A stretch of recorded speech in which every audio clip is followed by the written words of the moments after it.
The bathroom light flicked on, sharp and unforgiving, and in that instant my quiet, ordinary life cracked open, because standing there in the steam and pale tiles was a woman I had never seen before, barefoot, soaked to the bone, fear written across her face as if she had run through a storm with no place left to hide. And somehow I knew before a single word existed between us that this moment would not let me walk away unchanged. If you believe that kindness still matters in a world that often feels cold, take a second right now to like this video, comment your thoughts, share it with someone who needs hope, and subscribe to the channel Ripple of Kindness, because stories about second chances only live on when we choose to carry them forward together. It had been one of those nights where exhaustion felt heavier than gravity, the kind that makes you forget to turn off lights or care about the mess of the day. I was a man who had learned to live quietly, to keep my heart folded inward after loss had taught me how fragile it could be. My apartment was small, clean, predictable, and that predictability was my shield. So seeing a stranger there, trembling and holding onto a thin towel like it was the last thing tethering her to the world, felt like reality slipping sideways. My first instinct was fear, then confusion, then something deeper and more uncomfortable, a pull of responsibility I hadn't felt in years. She looked younger than her eyes suggested, the kind of eyes that had seen too much too fast. Her hair clung to her shoulders, her hands shook, and the air around her felt heavy with unsaid things. There were 100 reasonable reactions I could have had, a dozen excuses ready to push her back into the night, but something inside me stalled.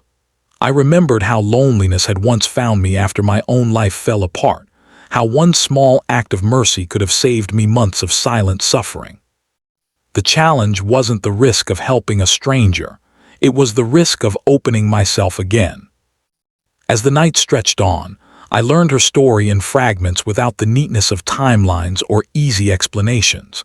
She had been running from a life that collapsed all at once, a series of wrong turns, betrayals, and bad luck that left her with nowhere safe to land.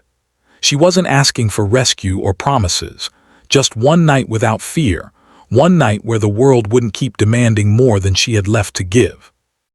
Letting her stay felt like stepping into deep water with no guarantee I'd touch the bottom, but sending her away felt like repeating a cruelty the world had already perfected.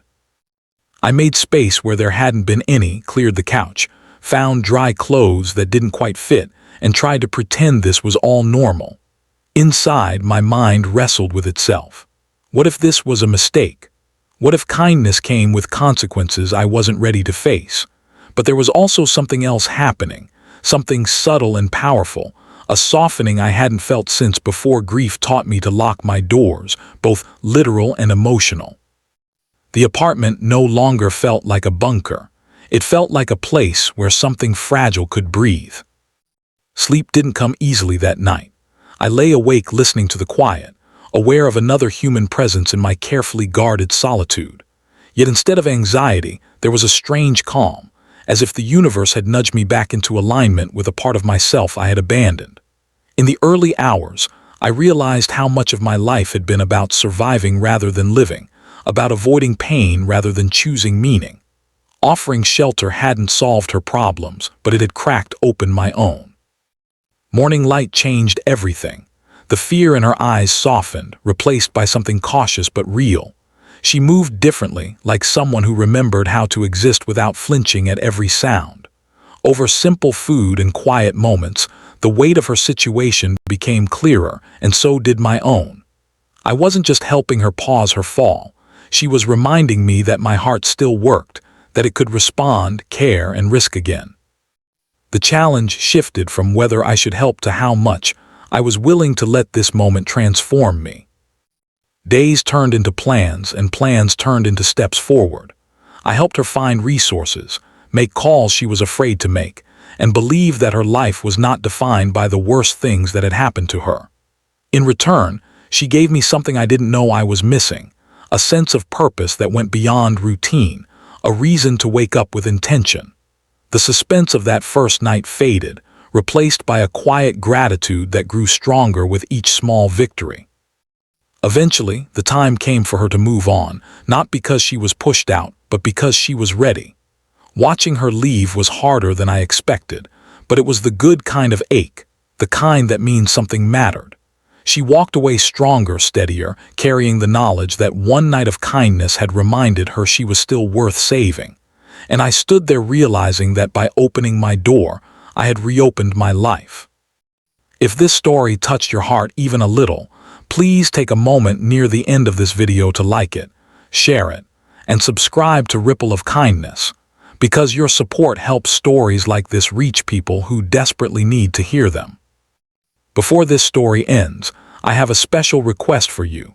Leave a comment and tell us if you believe one small act of kindness can change a life, because your words might be the encouragement someone else is searching for. That night taught me that kindness doesn't always arrive with certainty or safety, and second chances rarely come wrapped in comfort. Sometimes they stand dripping wet in your bathroom, asking for nothing more than one night to rest.